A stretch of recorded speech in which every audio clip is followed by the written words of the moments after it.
We are about to review Schiaparelli. It was the first show this morning, first of our couture season. We're well on the way now. Schiaparelli opens couture often every season, so it's one where it's tightly packed full of press and everyone's come, everyone's in a jolly mood from getting the Eurostar the night before, very excited for the week ahead. It was in a really grand space as it was last time, which the name I can't remember already. Haute. Thank you, yes that's it. And huge decorative ceilings, beautiful gilded everything. It's actually where Belluti was showing in the menswear shows. So amazingly decadent. Already you're starting to feel in the couture spirit, in the couture mood, feeling incredibly luxurious, and seeing all the clients, seeing all the women's wear press start to descend. You're really getting in that feeling. And Schiaparelli often has really fun elements to couture. It has that Dali-esque surrealism that everyone is so fond of. Last season I think they had animal heads, with mixed reviews I will add, and so this season really interested for a Spring/Summer 19 collection that explores that further. This collection was based, rather sweetly, based on the Elsa's freckles and her uncle who used to teach her to look at the stars and constellations. I'm sensing a couture theme already about constellations actually. And he noticed that the freckles on her cheek mirrored the Ursa Major constellation. So it was about their relationship, bonding in the gardens, and flowers in their garden. So a mixture of things, constellations, the family connection, and the beautiful flowers that she had in her garden. So a really sweet reference, feels a bit like a movie moment. And when we arrived, there's a wall of flowers with stars on it. This is where things start to get a little bit convoluted, as there was a real mixture of elements going on here. Music started and it was New Order, so slight rock indie element, and girls have stars on their glasses.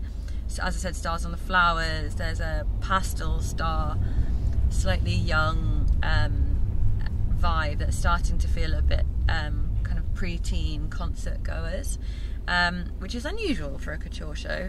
And then we start seeing more floral elements, floral headpieces, large bulbous shapes in pastel tones throughout really, and some sequiny looks, which again kept in with this slightly almost famous rock vibe going on.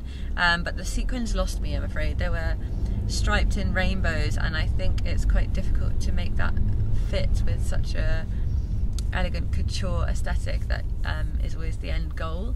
And then we started seeing some double strap backs on dresses that tapered off with a kind of buxom back, slimline to the front, and then really quite lumpy in the backside area, but really nice form. However, the actual fitting of the dress, there was a lot of gaping around the breast.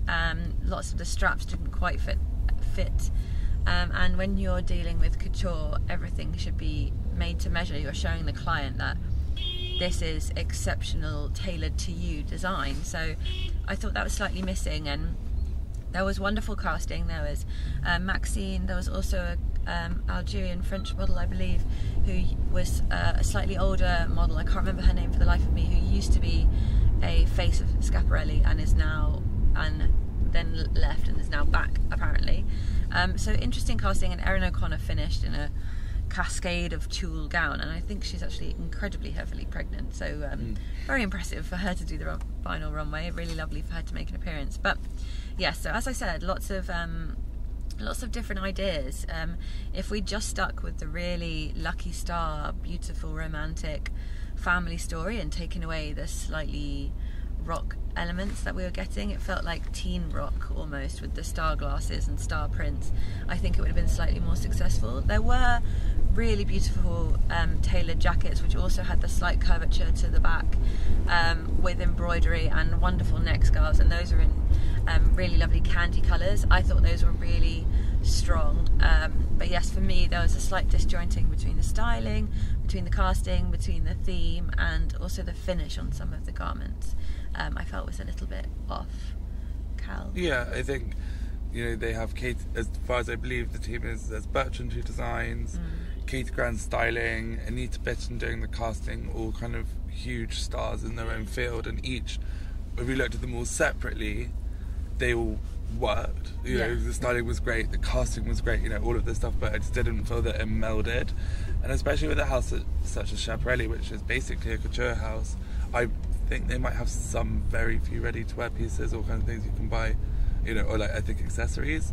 But apart from that, they're really just working on couture, and you know they have 6 months every season to kind of iron this out. And so for it to feel confused coming out, we all left confused. Yes, you know? a little bit, yeah. As soon as there's a kind of waver and doubt, you know, we just spoke about Iris, who knew what her concept was, where it was going, who it was being sold to.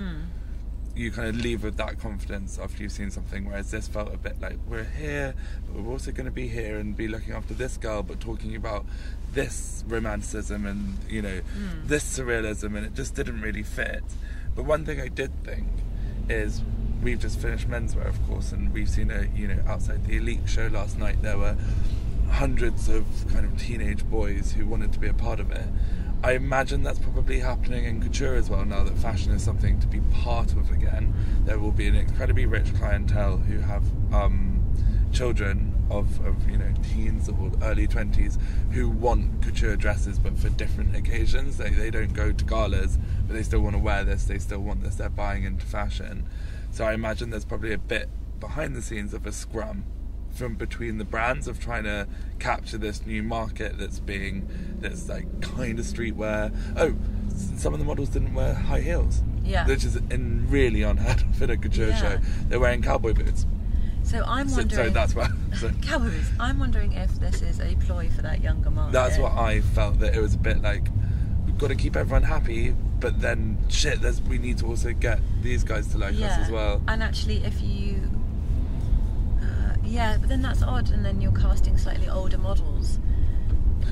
So that's where the disconnect comes. If it was candy pink, lovely stars, a little bit pop rock, young, and everything was, then I think it would have succeeded much better if it was about a young Elsa, tailoring to a young Elsa, with all these lovely childlike references and these lovely kind of popping stars and really sweet like naive elements. But then like grounded with those cowboy boots. When and grounded a bit with the cowboy and boots and the tailoring as well. But then to have this odd mishmash of slightly more grown up. I suppose those do have to be there because there are still the Schiaparelli clientele. But I just feel like we agree there's a little bit of a disconnect.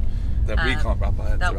We can't wrap our heads around. Schiaparelli's got us scrambled. But yes, some lovely elements, but a little bit of a mishmash, I think. Yes. Yes, we'll leave it there. Bye for now. We'll see you later.